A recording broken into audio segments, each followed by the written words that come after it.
நார்மலாக நம்ம பார்க்கக்கூடிய கார் டயர்ஸை விட F1 ரேசிங்கில் பயன்படுத்தக்கூடிய காரினுடைய டயரில் வந்து பார்த்திங்கன்னா ரொம்ப வைட் ரேஞ்சில் கொடுத்துருப்பாங்க.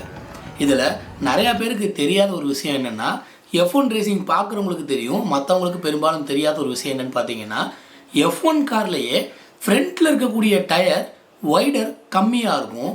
அதே இது பேக்கில் இருக்கக்கூடிய டயர் இன்னும் வைட் ரேஞ்சில் அதிகமாக கொடுத்துருப்பாங்க. அதாவது ஃப்ரண்ட்டில் இருக்கிறது பேக்கில் இருக்கிறத விட கொஞ்சம் நேரோவாக கொடுத்துருப்பாங்க.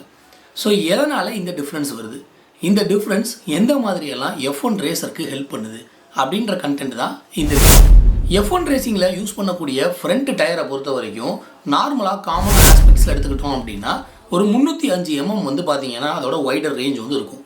இதே பேக்கில் இருக்கக்கூடிய டயர் 405 mm வரைக்கும் கொடுத்துருப்பாங்க.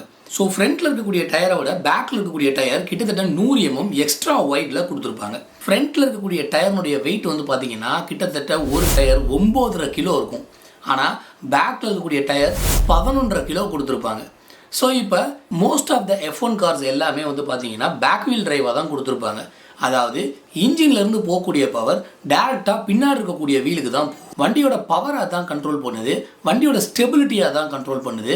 அண்ட் அதெல்லாம் இல்லாமல் மோர் ஓவர் வண்டி ஓட்டிகிட்டு போகிறவங்களுக்கு தேவையான ட்ராக்ஷன் பேக் வீலில் கம்பல்சரி இருந்தே ஆகணும்.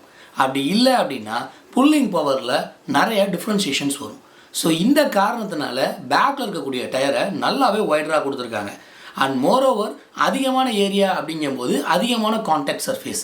ஸோ தரையில் இருந்து அந்த டயர் படக்கூடிய ஏரியா அதிகமாக இருக்கும்போது அதிகமான கிரிப்பு வந்து கிடைக்க ஆரம்பிக்கும். ஸோ இந்த பர்பஸ்னால தான் பின்னாடி இருக்கக்கூடிய டயரை ரொம்ப வைட் ரேஞ்சில் கொடுத்துருக்காங்க. இப்போ அப்படியே ஃப்ரண்ட் டயருக்கு வருவோம். ஃப்ரண்ட் டயர் அதை விட சின்னதாக இருக்கிறதுக்கான காரணம் என்ன அப்படின்னு பார்த்தீங்கன்னா, இந்த டயர் வைடாக அதில் ஒரு டிஸ்அட்வான்டேஜ் இருக்குது. அதனுடைய ஹேண்ட்லிங் வந்து ரொம்ப ஹார்டராக இருக்கும். ஸோ ஃப்ரண்ட்டில் இருக்கக்கூடிய வீல் வந்து ஹேண்ட்லிங் ரொம்ப ஹார்டராக இருந்துச்சுன்னா ஸ்டியரிங் இன்புட் கொடுக்குறப்ப ரொம்ப கஷ்டமாக இருக்கும் ரைடருக்கு.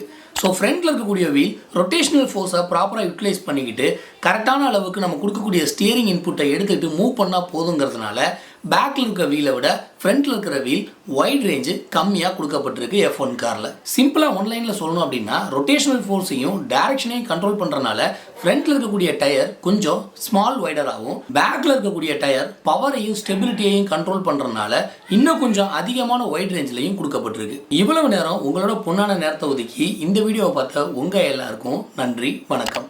போகிறதுக்கு முன்னாடி மறக்காமல் இந்த வீடியோவுக்கு ஒரு LSC தட்டி விட்டு போங்க. ஒரு F1 கார் ரேசருக்கு கிட்டத்தட்ட 13 செட் ஆஃப் டயர்ஸ் வந்து கொடுப்பாங்க. ஒரு ரேஸுக்கு போகும்போது எந்த டயரை சூஸ் பண்ணணுங்கிறதுக்கு. அது ஏன்னு தெரிஞ்சுக்கணுன்னா அடுத்த வீடியோ போஸ்ட் பண்ணுற வரைக்கும் எங்கள் சேனலில் வெயிட் பண்ணுங்கள். மறக்காமல் சப்ஸ்கிரைப் பண்ணிக்கோங்க. தேங்க்ஸ் ஃபார் வாட்சிங் திஸ் வீடியோ.